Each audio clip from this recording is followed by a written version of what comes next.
This is a update on the January 2008 shooting in Arizona. Gabrielle Giffords was shot in the head. She survived the shooting and is expected to have a full recovery. What this does show is the discontent with our elected officials.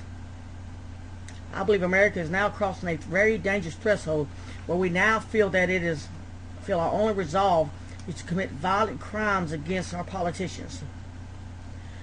Well, this will not resolve the problems that we're facing. I do believe that the shooting in Arizona was based on the discontent of the shooter and the border and the illegal immigration situation in Arizona, which many Americans, more than 50% of all Americans support much more stricter immigration laws. But this does not justify the shooting by any means. But the shooting does show that there is some people who now feel that violence is a legitimate way to force our politicians to change the way that they've been running the people's business. Once again, this does not justify the shooting. And I will say many times in this update, no politician should fear for his life. Not President Obama, not Haley Barbour, not Sarah Palin. Nobody should fear for their life to be a politician. What they should fear is the right of the voter to simply vote them out and send them packing, like what happened in last November, where the Democrats took a shellacking, and many of them were sent to the House. That's how we get positive actions in Washington, D.C., by simply voting them out, not shooting them out. But all this will do, when we start committing acts of violence against the politicians, it's going to give the politicians the resolve to protect themselves. And one of the ways to protect themselves is to enact much more restrictive gun laws. And believe me, President Obama will have no problem signing this.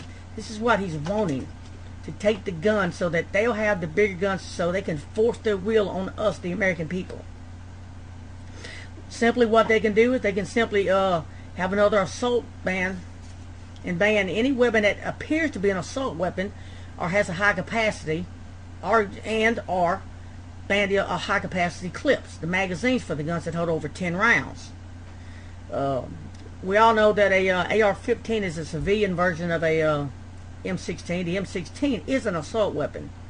The Russian-made Army-issued AK-47 and AK-74 is an assault weapon. It is a fully automatic weapon that has a shooting rate of around 700 rounds per minute.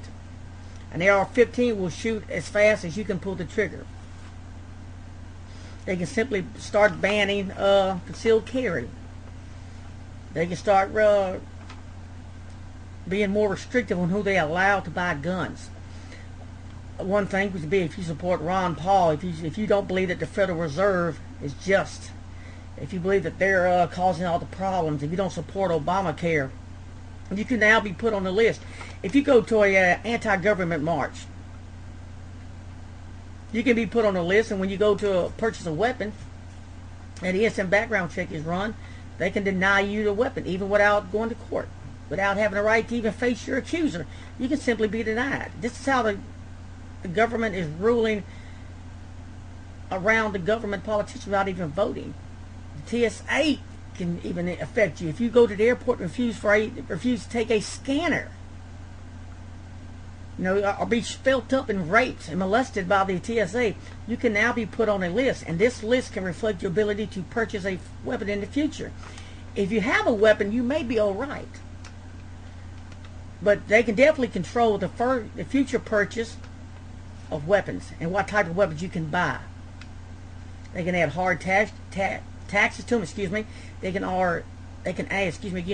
add harsh taxes to the ammunition.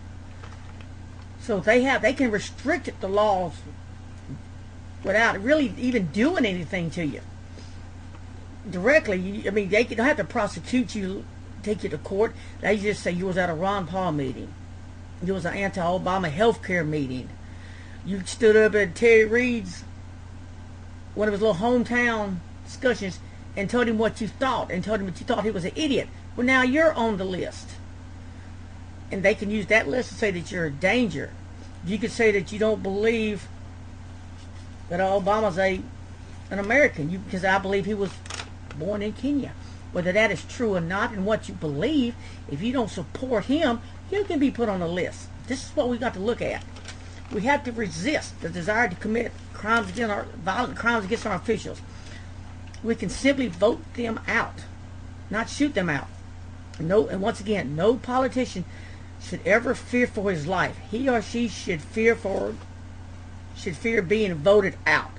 Remember, vote them out, not shoot them out. Pass that around. Pass this audio around. Post it on your YouTube channels. Email it to your friends. But we have to resist the desire to commit violent crimes against our politicians. No politician should fear for his life. He should simply fear the vote. And that is what our founding fathers wanted. They wanted us to defeat tyranny at the voting booth. If it ever comes to an all-out civil war against our government, we have failed what our founding fathers intended us to do in the methods that we are to defeat a tyrannical government. We can vote them out. And remember this, you will only need the Second Amendment when they come to take the guns. We must resist violence against our politicians. Remember that. Vote them out, not shoot them out.